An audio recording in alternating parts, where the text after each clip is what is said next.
নমস্কার বন্ধুরা, welcome to my channel SB explorer. তো বন্ধুরা সকলকে জানাই গুড ইভিনিং। তো আজকের ভিডিওতে কিছু গুরুত্বপূর্ণ বিষয় নিয়ে আলোচনা করতে চলেছি। তো যারা চ্যানেলে প্রথমবার এসেছো অবশ্যই সকলে একটা করে সাবস্ক্রাইব করে দিও। সাবস্ক্রাইব করা সম্পূর্ণ ফ্রি, তাই যারা যারা ভিডিও দেখবে একটা করে সাবস্ক্রাইব করতে কিন্তু কেউ ভুলো না। তো বন্ধুরা প্রথমেই যে আপডেটটা দেবো সেটা হচ্ছে, তোমরা সকলেই জিজ্ঞাসা করছিলে যে 29শে জুলাই যে মোহনবাগান প্র্যাকটিস শুরু করছে সেটা কোন মাঠে হবে। তো দেখো বন্ধুরা, 29শে জুলাই মোহনবাগানের সিনিয়র টিম কিন্তু প্র্যাকটিসে নামছে মোহনবাগান দিবসের দিন। তার আগে থেকেই সমস্ত প্লেয়াররা চলে আসবে, প্র্যাকটিস হালকা পাতলা করে শুরু হয়েই যাবে সেটা বলাই যায়, এবং 29শে জুলাই থেকে পুরো দমে কিন্তু প্র্যাকটিস শুরু হবে। তো এই 29শে জুলাই কিন্তু প্র্যাকটিস মোহনবাগান মাঠেই হবে মোহনবাগান দিবসের দিন।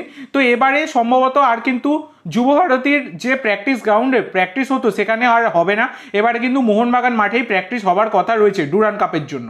তো এবার দেখা যাক, প্রথম প্র্যাকটিসের দিনটা তো 29 তারিখ অবশ্যই মোহনবাগান মাঠেই হবে। এরপরে তোমাদের যে আপডেটটা দেবো সেটা হচ্ছে আনোয়ারকে নিয়ে। তো আনোয়ারকে নিয়ে এতদিন ধরে নাটকের শেষ ছিল না, তবে হ্যাঁ নাটক এখনও শেষ হয়নি, নাটক কিন্তু চলছে। তো এবার ব্যাপার হচ্ছে এই যে আনোয়ারের ব্যাপারটা, এইটা কিন্তু পিএসসিতে গেছে, মানে প্লেয়ার স্ট্যাটাস কমিটি তার কাছে কিন্তু গেছে। এবার প্লেয়ার স্ট্যাটাস কমিটি তারাই কিন্তু বিচার করবে যে কোনটা জাস্ট আর কোনটা আনজাস্ট, মানে কে সত্যি বলছে কে মিথ্যে বলছে, কোনটা আইনি কোনটা বেআইনি, সবটাই কিন্তু তারা পুরোপুরি বিচার করে তারা রায়দান করবে। তো এবার ব্যাপার হচ্ছে এক্ষেত্রে কোথাও না কোথাও গিয়ে আনোয়ারের দিকে একটু চাপ কিন্তু থাকবে, কারণ মোহনবাগানের কাছে যে চুক্তিপত্র রয়েছে সেটা কিন্তু ভ্যালিড, কিন্তু আনোয়ার যে জিনিসটা করছে, যে ব্যবহারটা করছে, যে জিনিসটা করছে সবটা কিন্তু ইনভ্যালিড, সেটা কার্যত বলতেই পারো।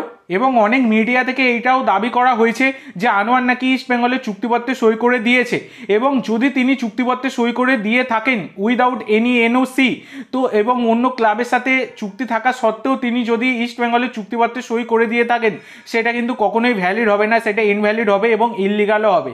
তার দরুন কিন্তু আনোয়ারকে সাসপেন্ড অবধি হতে পারে, মানে 6 মাস থেকে 1 বছরের জন্য সাসপেনশন অবধি তার কিন্তু ওপরে আসতে পারে, এছাড়া ফাইন অবধি হতে পারে। তো দেখা যাক যেমন যা রায়দান আসবে সেটা তো আমরা জানতে পারলে তোমাদের সাথে শেয়ার করবো, এখন কিছুটা কিন্তু সময় লাগবে। তো এই বিষয়ে আর বাড়তি বেশি কথা বাড়াবো না, ব্যাপারটা পুরোপুরি এখন আইনি হয়ে গেছে, লিগাল হয়ে গেছে, এখানে বেশি কিছু কথা বাড়ানো উচিত নয়। তো পরবর্তীকালে কোনো রকম আপডেট এলে আমি তোমাদেরকে জানাবো। তো এই হচ্ছে ব্যাপার, বর্তমানের যা অবস্থা সেটা জানিয়ে দিলাম। পিএসসিতে গেছে, প্লেয়ার স্ট্যাটাস কমিটিতে কিন্তু গেছে। তো এরপরে তোমাদের যেটা জানাবো সেটা হচ্ছে সার্জিও লোবেরাকে নিয়ে। তো সার্জিও লোবেরা, উড়িষ্যা এফসির কোচ সার্জিও লোবেরার সাথে যে নতুন চুক্তি বাড়াচ্ছে উড়িষ্যা এফসি, অনেকদিন আগেই তোমাদেরকে জানিয়ে দিয়েছিলাম। তো আজকে তার অফিসিয়াল অ্যানাউন্সমেন্টটা চলে এলো। তো উড়িষ্যা এফসিতে 2026 অবধি কিন্তু চুক্তি বাড়িয়ে নিলেন সার্জিও লোবেরা। এরপরে তোমাদের যেটা জানাবো সেটা হচ্ছে 27 বছর বয়সী ভারতীয় রাইট ব্যাকের প্লেয়ার হার্দিক ভাটকে নিয়ে। তো এই হার্দিক ভাট, যার মার্কেট ভ্যালু 40 লাখ টাকা, রাজস্থান ইউনাইটেডের সাথে যুক্ত ছিলেন। তো তোমাদেরকে অনেক আগেই জানিয়েছিলাম তিনি কিন্তু আবার মুম্বাই সিটি এফসিতে ফিরছেন, কারণ তিনি কিন্তু 2022-23 সিজনে লোনে মুম্বাই সিটি এফসিতে এসেছিলেন। তো এখন বর্তমানে তিনি কিন্তু পার্মানেন্ট ডিলে মুম্বাই সিটি এফসিতে যোগ দিলেন। এটা কিন্তু আজকে অফিসিয়াল অ্যানাউন্সমেন্টও করে দিল মুম্বাই সিটি এফসি। এরপরে তোমাদের যে আপডেটটা দেবো সেটা 31 বছর বয়সী ক্রোয়েশিয়ান ডিফেন্সিভ মিডফিল্ডের প্লেয়ার ফিলিপ মার্জাল জাককে নিয়ে। তো এই ফিলিপ মার্জাল জাককে নিয়ে তোমাদেরকে এর আগেই আপডেট দিয়েছিলাম, মার্কেট ভ্যালু 4 কোটি টাকা। তো তাকে কিন্তু পাঞ্জাব এফসি তারা কিন্তু তখন সেট টু সাইন হয়ে গিয়েছিল। তো বর্তমানে কিন্তু একদমই সাইনিংটা কনফার্ম করে ফেলেছে, মানে ডিল ডান হয়ে গেছে, সাইনিং কমপ্লিট হয়ে গেছে। তো 1 বছরের চুক্তিপত্রে এই ফিলিপ মার্জাল জ্যাককে সাইন করিয়ে নিয়েছে পাঞ্জাব এফসি। এটা পাঞ্জাবের জন্য কিন্তু একটা ভালো সাইনিং, সেটা কার্যত তোমরা বলতেই পারো।